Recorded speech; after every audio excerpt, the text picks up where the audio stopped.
Welcome to our inaugural session for Ladies Study Group Plus Share Your Skill Forum.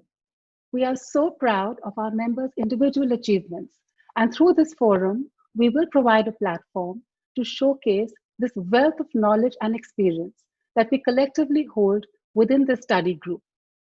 Lady Study Group is going to turn 54 this September, and I'm so delighted to add that this is perhaps the first time ever that we have a business event in our forum where all the panelists are our own members. Truly, truly special.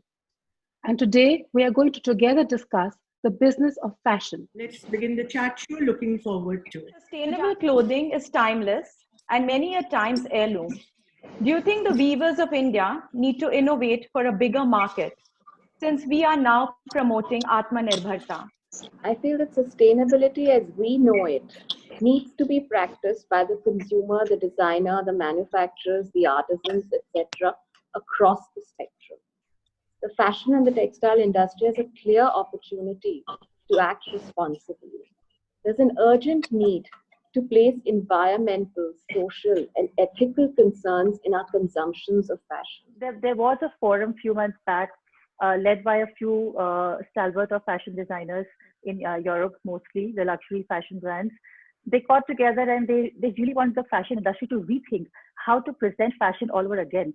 I would say, yeah, as a cooperative effort with the designers, with the suppliers, we have managed to pull the season forward and looking ahead and pretty positive in terms of taking the season forward. Where with the COVID and then Amphan, we were very badly struck by this entire thing, and to a point where we had stocks for almost 4 or 5 exhibitions, stocks for everywhere else, stocks the girls were bringing in. So for me, what really worked was actually listening to be vocal about local, push yourself. Suddenly I realized that all I had to do was get online. It worked like magic. I mean, for us, where everybody else has had a very bad 2 months, we had a fabulous 2 months. It's your problem as well as my problem, not just the people who are sitting. You have to become vocal about local. You have to sort of take that decision for the next 2 years that you will support what is Indian. Yeah, like a touch and feel factor in a collection or in a garment is really very, very important. So now with the take on Digital Fashion Weeks, I would like to know that how do you think it will affect the orders? See, as designers, we all need to adapt, and we need to sustain our business. So we need to keep feeding, our people, our craftsmen. So in this time of crisis, yes, of course, we need to go digital.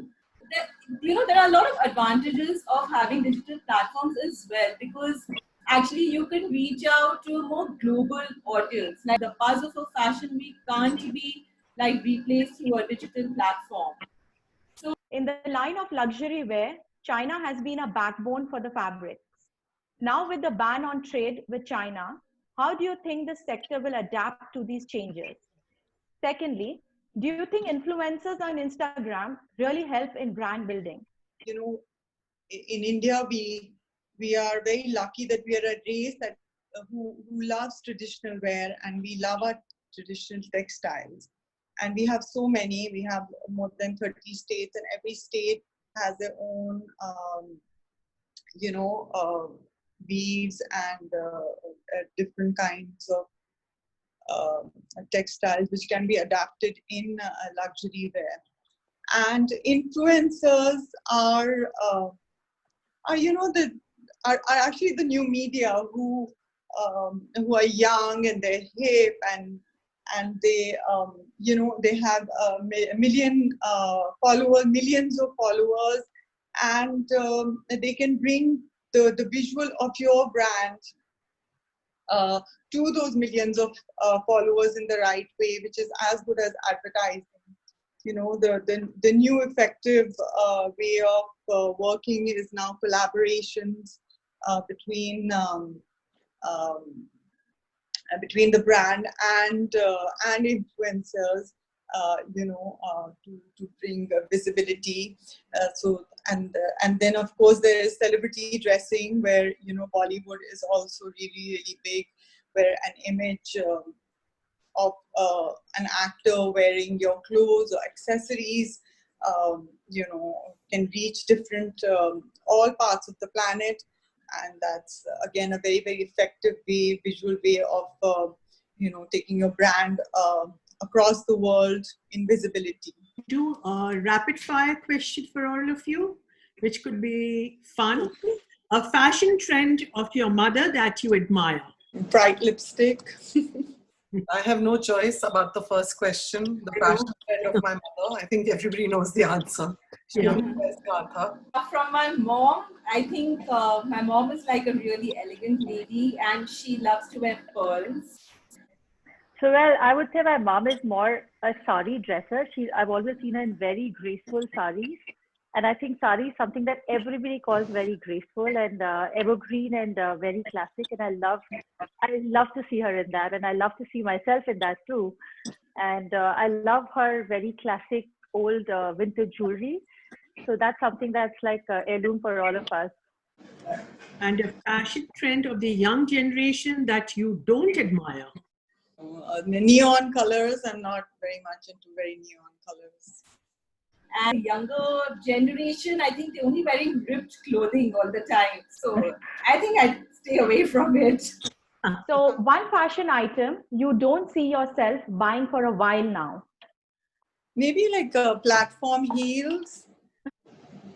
I never bought stuff which was too much in fashion. But I do see in the last 3 months, I've worn a lot of kaftans in my true signature style. I don't see myself buying anything for the next 2 to 3 years. I have enough of everything that I need. I don't see myself buying anything, a tight leather trouser or jacket for sure. I don't like animal prints. I think like they should just be left for them. Your favorite type of accessory that completes your look? A sling bag. I love sling bags. I think my biggest accessory, which has given me a lot of trouble in the last 3 months, is my hair needs to be right. I do kind of either wear a earring or a neck piece, and I do enjoy wearing it. But I don't think my look is complete with it. I don't need an accessory to complete my look usually. I think statement neck pieces. I love bangles, be it wooden, be it glass, be it resin bangles. I mean, I just feel they're very nice and funky. Thank you so much, Ratha and Sucheta. That was beautifully done. And before I move on to the audience questions, I have to ask all of you, now changing rooms and things, draping saris, trying them on is really something that we are a long way away from. How is it going to affect all your individual markets? Store, if they're buying a particular brand, they know what to expect. So they don't get a shock when they receive a online, like if they make a selection online and they receive a piece, they kind of know what they're expecting. And the first question is from Dr. Rupali Basu. And so what is your idea of scalability? How do you, and when this businesses are scaled up, they become large, it becomes very different. The way we operate in a small business and operate in a large business. So what is your comments on, any of you can give me an answer on scalability?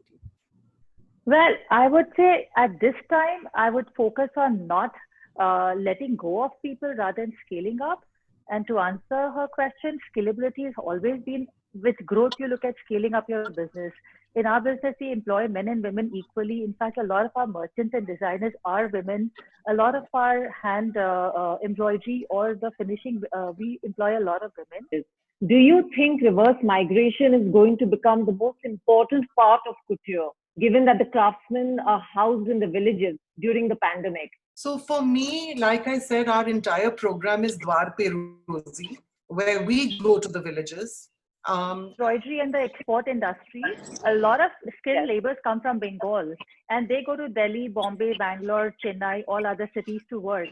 And they have, of course, when the migration was happening, they all came back to their villages.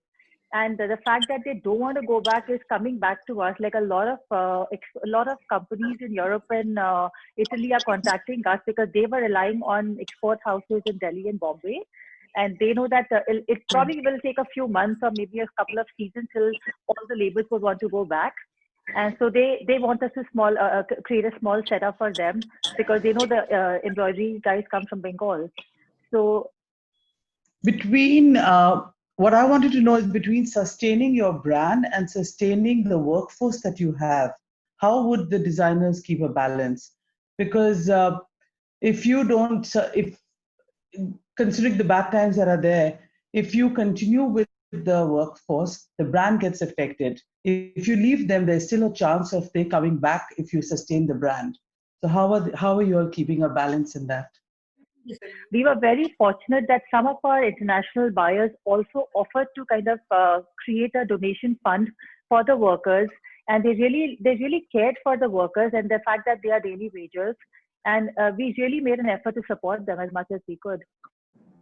COVID-19 grinds fashion industry to a halt, but innovative and creative entrepreneurs and designers are chalking out new strategies to keep their business afloat.